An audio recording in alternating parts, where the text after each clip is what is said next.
সেইখানে আমি প্রথম ওই মহারাজের সেবাও করেছিলাম, না আমার সুযোগ পেয়েছিলাম, ওনার থেকেই সেবা করার সুযোগ প্রথম শুরু হলো। আরও মহারাজদের, পুরনো মহারাজদের সেবা করার সুযোগ পেয়েছিলাম। আমার এমনি কপাল খুব ভালো, আমি খুব লাকি, সত্যি কথা, খুব কপাল ভালো। সাধুরা সবাই বলে, গেলাম এত আনন্দ লাগলো, কৃষ্ণের মাসে প্রণাম, মহারাজ সব জিজ্ঞেস করলেন, ওখানে বসিয়ে খাওয়ালেন, প্রসাদ দিয়ে চা জল খাবার, এটা আমাকে ওনার কপালে আছে। দেখো এই ব্যাংকের ব্যাপারে ও সব কিছু হ্যাঁ। শোনো, তোমার হয়েছে সেদিন আমি আর ওটা কিছু করলাম না। তারপরে এই আশ্রমটা ইয়ে হবে, আন্ডারটেকিং হবে, মানে মানে রিসার্চের সাথে। আচ্ছা। এমনি পুরো ব্রাঞ্চ করে দিতে গেলে 9 লক্ষ টাকা লাগবে, ওই মানে জমি বাড়ি সব ইয়ে করতে, ভ্যালুয়েশনে কত টাকা হচ্ছে। তো আমাদের উকিল আর অডিটার বললে যে মনে যেটা করে আপনি তো লিখে দিয়েই দিয়েছেন, আমার শরীরে তো এমনি আপনি ওখানকার ট্রাস্টি, সেই জন্য আপনার কোনো অসুবিধাই নেই। ওটা আন্ডারটেকিং করে দিয়ে ওই 80G সবই হয়ে যাবে, মানে যে ডোনেশন দিলে ছাড় পায় না, সবই ঠিক আছে, যা ভালো করে তাই। তো ওটাতে কিছু টাকা একটা অ্যাকাউন্ট করতে হবে আলাদা আশ্রমের নামে, সেই জন্য আমি টাকাটা এবারে ইয়ে করি, ফিক্সড করি।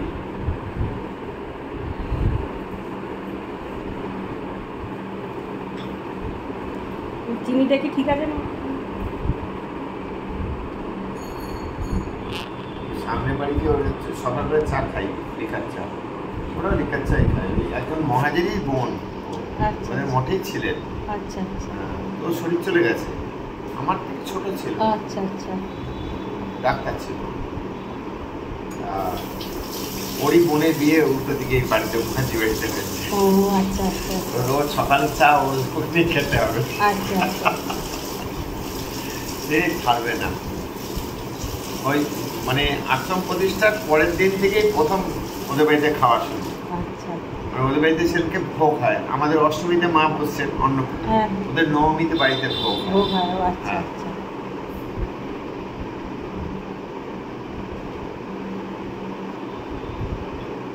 শ্রীরামপুরে ওটা খোঁজ করতে হবে,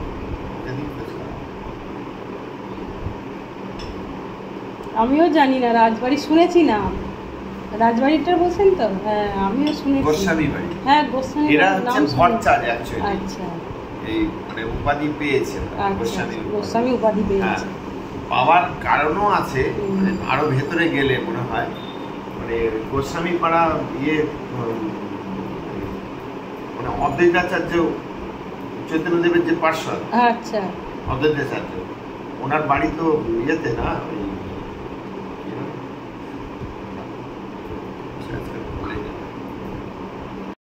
ওনাদের দিয়ে গেছে। ওরা ওই পাড়াতে মানে ওর স্বামীরা মানে জমি কিনে বাড়ি করেছে। ওরা এদেশীয় না, ওরা বাংলাদেশি। আচ্ছা আচ্ছা। আর এরা এই মেয়েটি এদেশীয়। ও মিক্সড হয়েছে। হ্যাঁ হ্যাঁ মিক্সড হয়েছে। ওরা ও এসে মাটিতে বসবে, বসে যেটা খুব ভালো, আলাদা তৃপ্তি, একটা আলাদা শান্তি।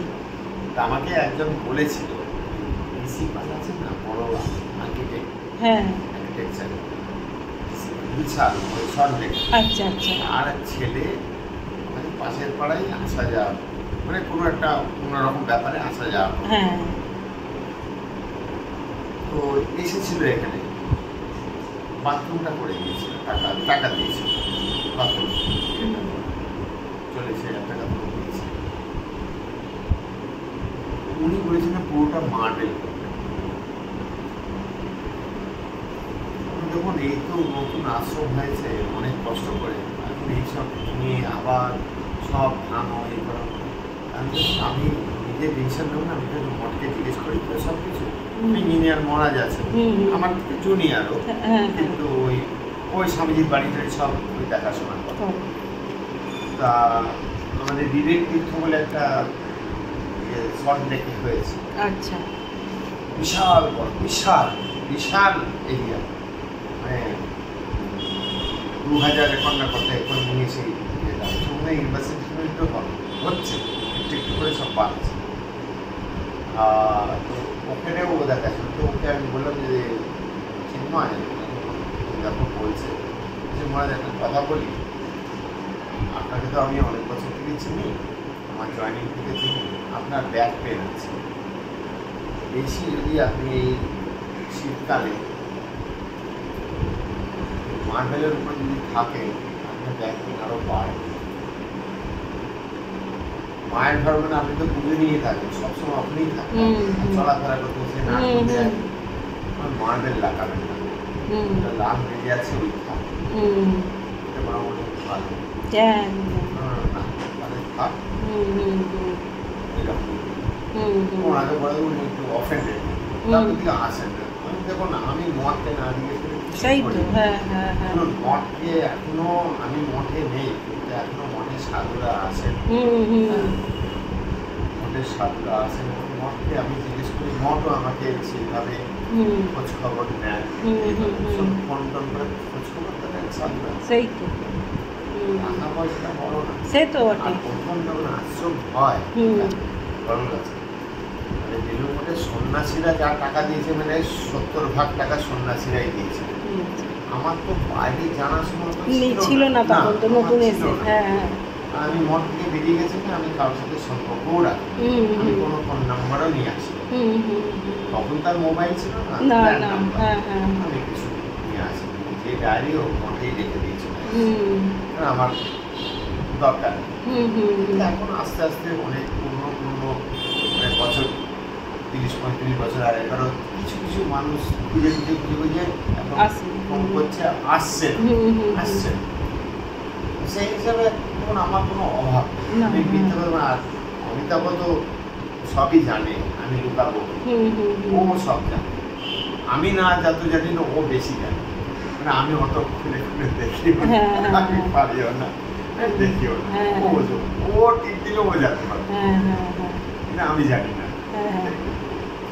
মহারাজ আমাকে কিছু জিজ্ঞেস করেন, কিন্তু মহারাজ আমি তো আমি কোনো আমি দেখুন আমি ও অমিতাভ বলে একজন আছেন, ওই সব পারে, ওই জানে, আমি কিছু জানি না।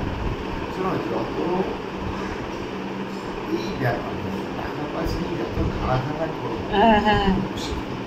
কত সমস্যা বাড়বে, সমস্যা না, আমার দরকার নেই।